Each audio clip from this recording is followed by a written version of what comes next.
कहते हैं कि साहित्य ही समाज का दर्पण होता है। जी हाँ दर्शकों, और एक साहित्य रचने वाला जो होता है कवि और साहित्यकार, उसका अपना जीवन होते हुए भी वह अपने जीवन का नहीं रह पाता है, क्योंकि उसके जो शब्द हैं, जो उसकी रचनाएं होती हैं, वो निश्चित रूप से समाज के लिए होती हैं। नमस्कार, स्वागत है आप सभी का साहित्यिकी में।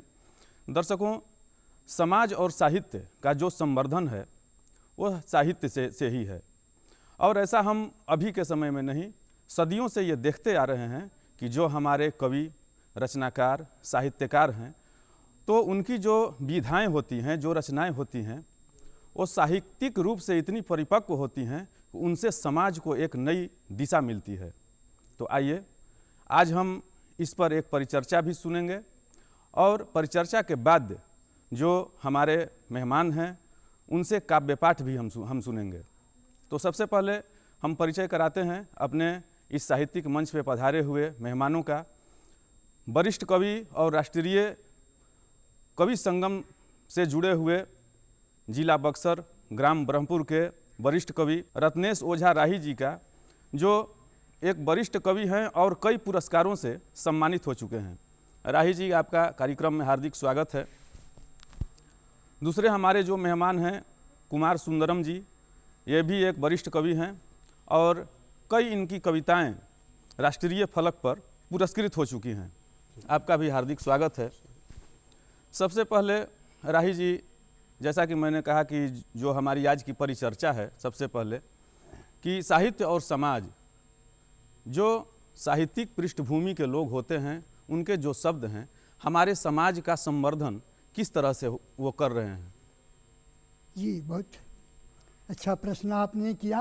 कई बार गोपाल दास नीरज ने कहा है कि आत्मा के सौंदर्य का शब्द रूप है काव्य, मानव होना भाग्य है, कवि होना सौभाग्य। क्यों? बहुत सुंदर। इसलिए कि कवि और कानून किसी को छोड़ता नहीं, बिल्कुल हर विषय पर लिखता है, निसंकोच लिखता है, उसके अंदर कोई भय नहीं होता।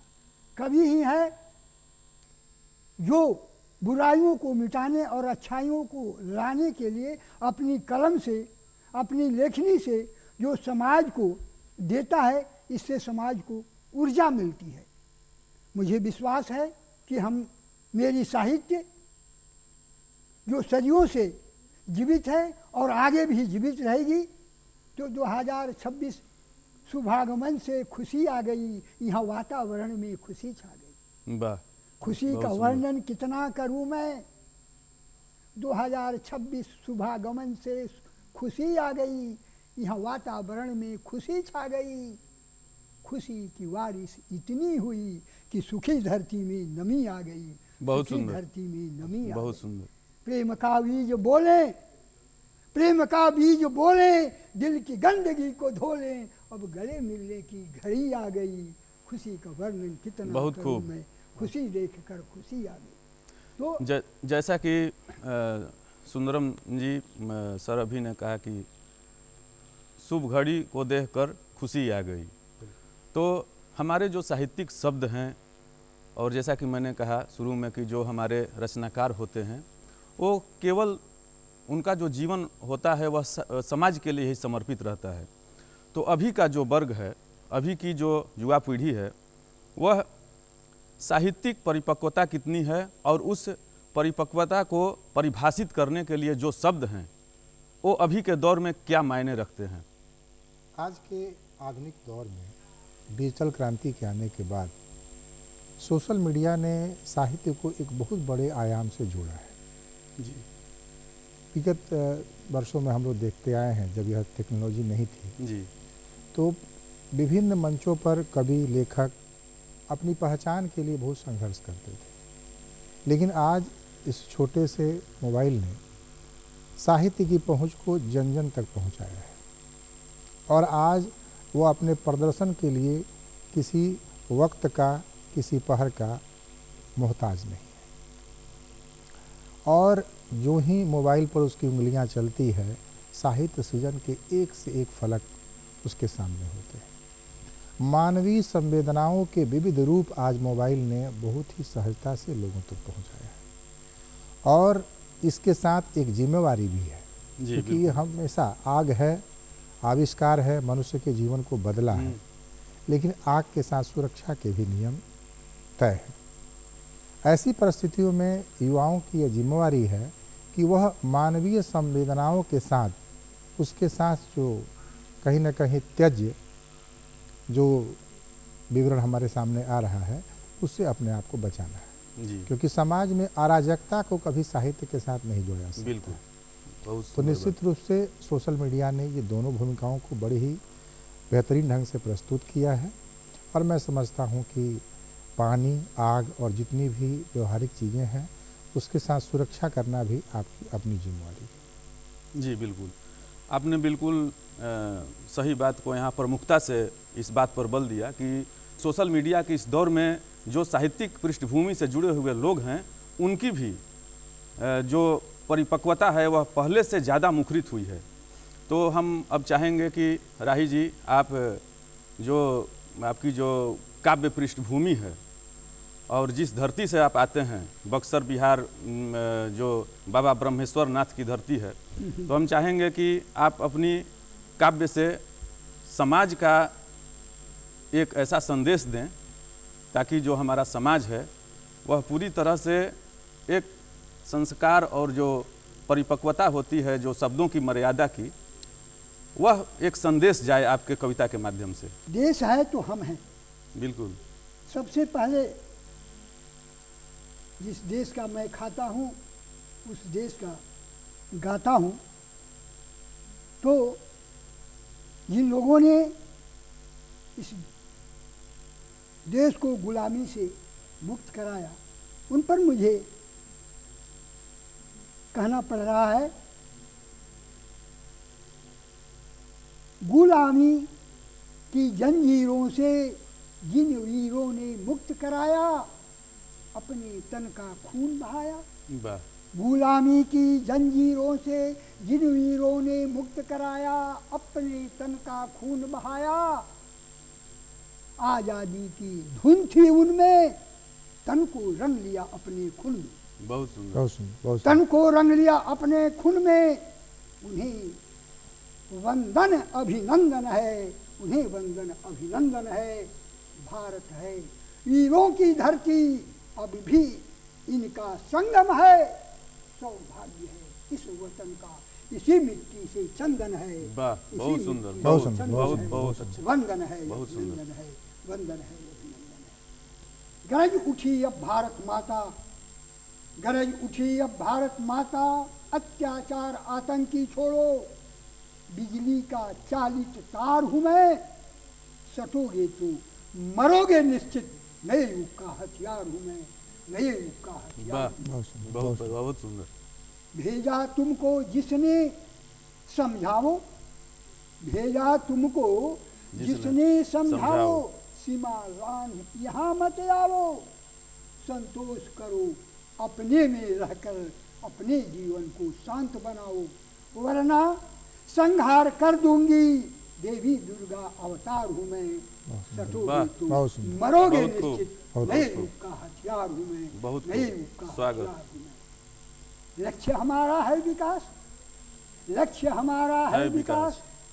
बाधा क्यों पहुंचाते हो? हम्म, कनक कश्मीर, राही कश्मीर, सोने की चिड़िया पिंजरे में पात फंसाते हो। वाह, पर सपना पूरा ना होगा, तेरा सपना पूरा ना होगा। सृष्टि का श्रृंगार हूँ मैं। वाह, वाह, अत्याचार आतंकी छोड़ो, बिजली का चालित तार हूँ मैं। वाह, सटोगे तो मरोगे निश्चित, नए युग का हथियार हूँ मैं, नए युग का हथियार। हथियार हूँ। कवि क्या चाहता है? कवि चाहता है कि हमारा जन्म हो तो फिर से मानव जी, हो। जी, 84 लाख योनि भ्रमण करने के बाद हम यहाँ आए हैं।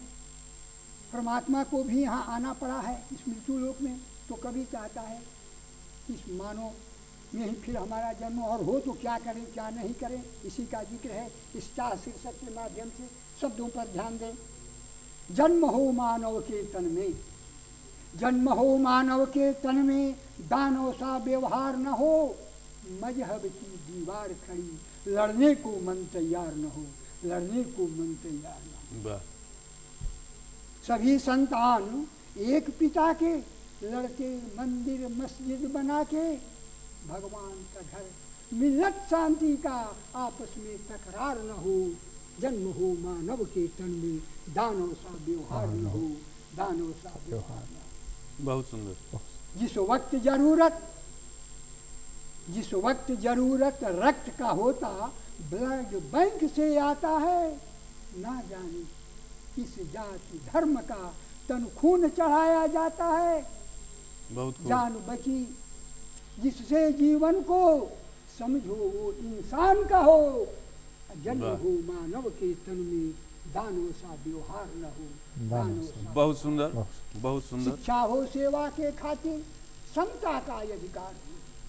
शिक्षा हो सेवा के खातिर, समता का अधिकार भी हो, अपने से अपना अनुशासन करने को मन तैयार भी हो, करने को मन तैयार भी हो। जो रू जमीन जबरन जग में, जग लेने को तैयार न हो। बहुत जो सुंदर। रू जमीन जबरन जग में, जग लेने को तैयार न हो संतोष सीमा में रहकर, ऐसा ही संसार में हो, ऐसा ही बहुत संसार खूब। में हो। अब हम दूषित चाहेंगे, दुनिया दुष्कर्म से होती कैसी यह मानवता, कारण कई खान पान भी मदिरा मांस आहार न हो। मानव का विकास हुआ तो जीवों का शिकार न हो, राही जीवों का शिकार न हो, राही चाह राह शांति का, आपस में तकरार न हो, जन्म हो मानव के तन में, दानव सा व्यवहार न हो। बहुत सुंदर। जय भारत। आपके जो ये शब्द हैं निश्चित रूप से हमारे समाज के लिए ये मायने रखते हैं। और इसी कोशिश में, इसी प्रयास में अब हम आते हैं सुंदरम जी के पास। सुंदरम जी, हम चाहेंगे कि आप अपनी भी कोई काव्य रचना हमारे दर्शकों के सामने प्रस्तुत करें। जी।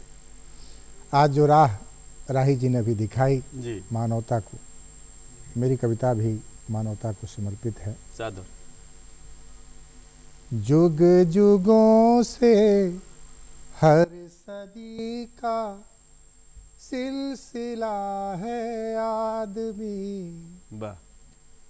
जुग जुगों से हर सदी का सिलसिला है आदमी, एक आया एक जाता, कम न होता आदमी। वाह। एक आया कब गया, जाना न कोई आदमी, एक आया कब गया, मार्मिक। जाना न कोई आदमी, एक गया तो रो पड़े सारे जहां के आदमी। बहुत खूब। देख लो पहचान लो, कण कण खड़ा है आदमी, देख लो पहचान लो, कण कण खड़ा है आदमी, वक्त पर ढूंढो कभी मिलता वाह नहीं वाह, बहुत एक सुंदर। आदमी। वाह। 2 गज जमी के लिए तरसे धरा पर आदमी, 2 गज जमी के लिए तरसे धरा पर आदमी, आखिरी बादशाह था ना और कोई वाह वाह, आदमी, बहुत सुंदर, बहुत खूब। ना दवा है उस जहर की, ना दवा है उस जहर की, जब काट लेता आदमी, बहुत खूब। वाह। ना दवा है उस जहर की, जब काट लेता आदमी, देख कर सारी ये लीला हाथ मलता आदमी, खोजता है मोक्ष वो दर दर भटकता आदमी, वक्त पर ढूंढो कभी मिलता नहीं एक आदमी। जुग जुगों से हर सदी का सिलसिला है आदमी। एक जाता एक आता कम न होता आदमी। वाह, बहुत बहुत खूब। अब मैं चाहूँगा कि हमारे बीच उपस्थित श्री राजेश कुमार मिश्र जी युवा कवि हैं, इन्हें भी अपनी एक रचना सुनाने का अवसर मिले और हम लोग को भी श्रवण करने का मिले। स्वागत है। जी, बहुत बहुत आभार। और जैसा कि आपने जो मानवीय जीवन के यथार्थ हैं उस यथार्थ से हमारे दर्शकों को भली भांति परिचित कराया, इसके लिए आपका बहुत बहुत धन्यवाद है। कविता का शीर्षक है एक पाती माँ के नाम। सुनो सुनो सुनो, कोरे कागज पे मैं अपनी दास्तान लिखता हूँ। कोरे कागज पे मैं अपनी दास्तान लिखता हूँ। पढ़ सको तो पढ़ लो ऐ मेरे साथी या ऐ मेरे राही। पढ़ सको तो पढ़ लो ऐ मेरे साथी, अब मैं सारा जहान लिखता हूँ। खारे पानी का समंदर और उसका बीच का भंवर। खारे पानी का समंदर और उसका बीच भंवर, तूफान की जिद और मुझे मिटाने की हसरत।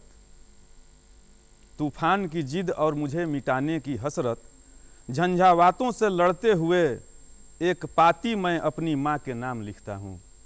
कोरे कागज पे अपनी मैं दास्तान लिखता हूँ। तुम्हारी दी हुई हौसले से उस पार जाने की कोशिश, मैं भांपता हूँ तेरी परछाई को। तुम्हारी दी हुई हौसले से उस पार जाने की कोशिश में भांपता हूँ उस परछाई को। ऐ माँ तुम्हारे लिए अपनी मन की तड़प और दिल का पैगाम लिखता हूँ। ऐ माँ तुम्हारे लिए अपने दिल की तड़प और अपने मन का पैगाम लिखता हूँ। कोरे कागज पे मैं अपनी दास्तान लिखता हूँ। माँ तुम्हारी गोद में मचलना, माँ तुम्हारी गोद में मचलना और आंचल में आके छुप जाना। माँ तुम्हारी गोद में मचलना और कहीं से भागते हुए आंचल में आके छुप जाना। अब गमे जिंदगी का मैं अरमान लिखता हूँ। एक पाती मैं अपनी माँ के नाम लिखता हूँ। बहुत खूब, बहुत खूब। बचपन में माँ जब तुम माथे पर काला टीका लगाती थी, बचपन में माँ तुम जब माथे पर काला टीका लगाती थी, किसी की नज़र न लगे ये हर वक्त समझाती थी। अंगुली पकड़कर आंगन में जब तुम चलना सिखाती थी, अंगुली पकड़कर जब तुम आंगन में चलना सिखाती थी। मैं कौन हूँ, मैं क्या हूँ, ये पहचान बताती थी। मेरी सलामती के लिए हर बार घर में घी के दिए जलाती थी। तेरे वास्ते हैं सभी सपने और पूरी जिंदगी मेरी माँ। तेरे वास्ते हैं सभी सपने और पूरी जिंदगी मेरी माँ। तेरी चरणों में अपनी तमाम खुशियाँ और कोटिशः प्रणाम लिखता हूँ। एक पाती मैं अपनी माँ के नाम लिखता हूँ। कोरे कागज पे अपनी दास्तान लिखता हूँ। बहुत सुंदर, बहुत सुंदर आपने माँ पर समर्पित किया। सुंदरम जी, बहुत बहुत आभार। और हम चाहेंगे कि एक कोई छोटी काव्य रचना जी आपके द्वारा फिर से हमारे दर्शकों के सामने प्रस्तुत की जाए। जी बिल्कुल। आजादी के दीवानों पर सोचिएगा, जी।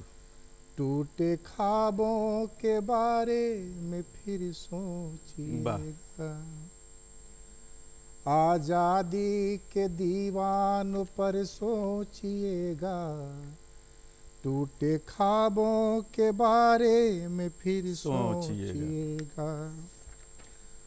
आज जिंदगी सस्ती हो चली है, वाह। अमरता के भावों पर फिर सोचिएगा। वाह वाह वाह।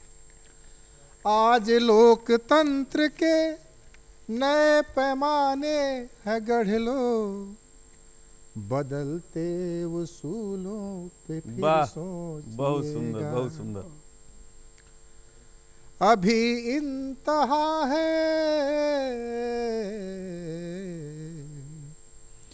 अभी इंतहा है, जिंदगी को बचा लो। वाह विचारधारा के बारे में फिर वाह, सोचिएगा। वाह वाह, बहुत खूब। आजादी के दीवानों पर सोचिएगा, टूटे ख्वाबों के बारे में फिर सोचिएगा। सोचिएगा। वाह बहुत सुंदर। प्रयोगों में शिक्षा, प्रतीकों में भगवन। प्रयोगों में शिक्षा, प्रतीकों में भगवन। विधाता के बारे में फिर वाह, सोचिएगा। बहुत खूब। आजादी के दीवानों पर सोचिएगा, टूटे ख्वाबों के बारे में फिर सोचिएगा। वाह, बहुत बहुत धन्यवाद। तो दर्शकों, जैसा कि अभी सुंदरम जी ने और राही जी ने अपनी रचनाओं से और समृद्ध रचनाओं से, मैं जी आप देशभक्त अच्छा। एक मुक्तक चंद शब्दों में जी जी अंत छोटा में सा, यही छोटा सा। कहना जी, चाहूँगा जी। कि मेरी आरज़ू है वतन ना भुलाना। वाह मेरी आरज़ू है वतन ना भुलाना। गए कहीं बाहर तो लौट के आ जाना। वाह वाह, गए कहीं बाहर तो लौट के आ जाना। वतन ही जीवन है, वतन ही खजाना। वतन की गंगा में गोता लगाना। मेरी आरज़ू है वतन ना भुलाना। यही मेरा भी कहना था। जो मेरे शब्द थे कि साहित्य की यही खूबसूरती है जो हमारी भारत की आबो हवा और संस्कृति जो है उसको बांध करके और पूरी तरह से साहित्य का जो और समाज का संवर्धन है उसमें अडिग भाव से हमारा साहित्य शुरू से लेकर सदियों से लेकर आज तक खड़ा है और आगे भी खड़ा रहेगा। इसी भावनाओं के साथ दिल की उम्मीदों का हौसला तो देखिए, इंतज़ार उसका है जिसको एहसास तक नहीं। और हमारे इस मंच पर आए हुए दोनों मेहमानों का आभार व्यक्त करते हुए आप सभी दोनों का हार्दिक आभार। और मिलते हैं साहित्यिकी के अगले अंक में। हमें और हमारी पूरी टीम को दीजिए इजाज़त। नमस्कार।